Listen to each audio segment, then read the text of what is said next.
top NFL mic'd up madness of all time. Just imagine a packed stadium. The crowd is roaring. We're not listening to them. We're tuned into the real madness happening on the field. The trash talk, the chaos, the pure unfiltered emotion. You ever wonder what it's like inside the huddle? What quarterbacks really say before a game-winning drive? Or how it sounds when a linebacker absolutely wrecks a play and then talks about it like he's narrating a movie?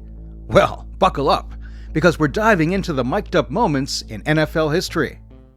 Richard Sherman versus Michael Crabtree, January 2014, NFC Championship. Seahawks cornerback Richard Sherman had just swatted down a game-saving end zone throw to secure Seattle's 23-17 victory over the 49ers. He's pumped, revved up, and mic'd up as Fox's Erin Andrews approaches him for a quick sideline interview. She inquires about his emotions. Big error. Sherman boasts, "I'm the best corner in the game. When you try me with a lousy receiver like Crabtree, this is what you get. Don't ever talk about me." Andrews, trying to keep up, inquires, "Who was talking about you?" Sherman fires back, "Crabtree, don't talk about the best, or I'll shut it for you right away." Boom. Instant NFL legend. He shouted out a future Hall of Famer on live television, full of swagger and chest out. Even Crabtree responded on Twitter, labeling him #fake. This wasn't simply post-game discussion, it was genuine animosity, unadulterated adrenaline, and typical Sherman. Aaron Rodgers to coach Matt LaFleur. "I want 5 today," 2019. What a catch. I want 5 today. Hey, that's the goal. Hey, I want 6. In a high-scoring game against the Raiders, Aaron Rodgers was on fire.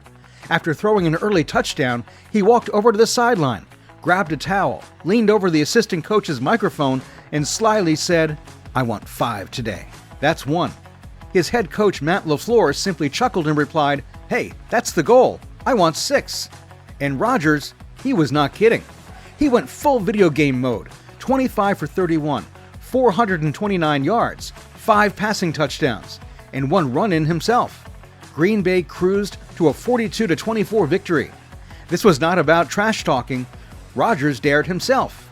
It seemed as if he was letting the audience in on a bet he intended to win. Confident, cool, total showman. Audio cue. Rodgers' voice mixed over crowd noise. "I want 5 today." And by the final whistle, he received exactly what he asked for. Jimmy Garoppolo tells teammates to go have a day, 2017. Not all mic'd up moments involve trash language. Sometimes there's simply cool, calm leadership. Back in late 2017, the 49ers were under significant postseason pressure, and their new quarterback, Jimmy Garoppolo, was stepping up big time. Jimmy appeared calm during a critical fourth-quarter drive against the Titans, when San Francisco needed a score to stay alive. At one point, cameras recorded him looking at his receivers and saying, "Go have a day." No yelling. There's no drama. Just a calm, confident urge to go do something. And they did. According to ESPN, viewers were able to literally hear the comeback develop when Garoppolo was mic'd up on NFL Sound FX. He wasn't panicking. He was directing, leading, and keeping everyone focused. After the game-winning field goal, he quipped with his teammates, "That's why we go over the 2-minute drill, huh?" It wasn't spectacular or fiery, but it was true leadership. And the 6-play perfectly timed drive, that sealed the victory and demonstrated to the world Jimmy G's ability to remain composed under pressure. Marshawn Lynch's Super Bowl Media Day refrain, February 2015. Trash talk isn't usually directed at your opponents. Sometimes it's directed against the system itself. In February 2015, Marshawn Lynch taught the world how to silently protest, NFL style. Consider this. It's Super Bowl Media Day, a media circus where athletes are supposed to grin, answer questions, and participate. But Seahawks running back Marshawn Lynch was having none of it.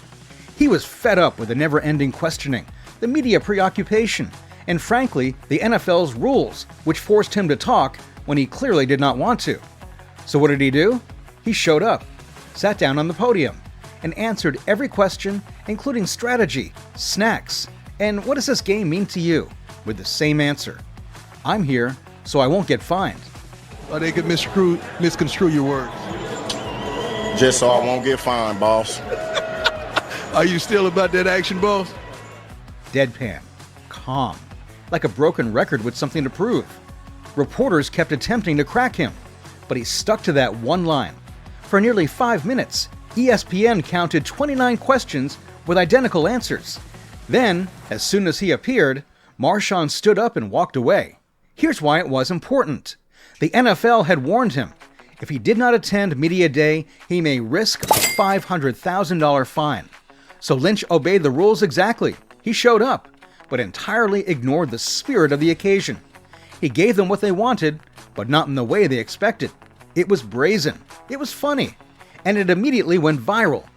Fans and players alike recognized it for what it was, a flawlessly executed middle finger to the league's expectations, all while maintaining a serious expression. No yelling or swearing, just 5 minutes of passive-aggressive poetry. Lynch did not trash-talk a rival that day, he trash-talked the entire affair. And in doing so, he reminded everyone that quiet may speak louder than words. Steelers vs. Ravens post-game sideline, 2023 AFC North clash. This type of rivalry moment you live for occurred during a 2023 AFC North showdown between the Steelers and Ravens, and it was all captured on tape. It didn't make the official highlight reel, but what about the fans who caught it? Pure gold. Late in the game, following a gutsy, hard-fought play, two defensive dogs, Pittsburgh's Minkah Fitzpatrick and Baltimore's Patrick Queen, jogged off the field. But they weren't simply jogging. There was tension. They locked eyes, the kind of stare that lets you know something is about to be uttered. Then Fitzpatrick let it fly. It's difficult to hear on the live feed, but if you listen closely, you'll catch a paraphrased version of what he said. "Are you attempting to run? You're not going to kick me out of the league." Oof. Direct. No sugarcoating. Right in Queen's face. It wasn't exactly profane, but it was certainly not PG. This was vintage AFC North enthusiasm. Following a huge tackle, a raw and passionate locker room barb was delivered seconds later. The TV broadcast didn't show the entire confrontation, and the league would never transcribe it word for word, but post-game murmurs indicated that the smack talk continued. It reportedly flowed into the passageway. Nothing formal, but let's just say those two did not exchange holiday cards. Moments like this are why we enjoy rivalry games. It's not just about the score or the statistics. It's about the pride, the attitude. Every snap brings unvarnished fury between guys with much to prove. Fitzpatrick versus Queen? This wasn't just a play, it was a message, and everyone watching heard it loud and clear. Sean Payton versus Baltimore offense, Super Bowl 44. Super Bowl 44 is a memorable game in NFL history. It was 2010, and the New Orleans Saints were up against the Indianapolis Colts. The stakes were extremely high, and even the most composed of coaches may crumble under the pressure. Enter Sean Payton, the furious Saints head coach, who's mic'd up and completely immersed in the action. While many fans were focused on the great plays on the field, Payton was delivering his own type of playbook on the sidelines through his comments. Payton could be heard guiding his defense with urgency, yelling at his secondary, "Hold him on his back," he cried, attempting to ensure his teammates don't lose their footing against the Colts' speedy receivers. Then the strain increased dramatically. "Stay in phase. Do not get beat deep." His profanity wasn't exactly G-rated, but it wasn't directed at any one player specifically. It was more about keeping his team organized, motivated, and prepared to shut off Peyton Manning's high-flying attack. Peyton's voice was intense, and when the cameras caught him in action, it was evident he wasn't just coaching from the sidelines, he was in full fight mode. But it was not all. Peyton's fiery temperament didn't just motivate his defense. The broadcast showed him grabbing his headset following a dubious hit on his quarterback, Drew Brees. "You better throw a flag when he hits the quarterback.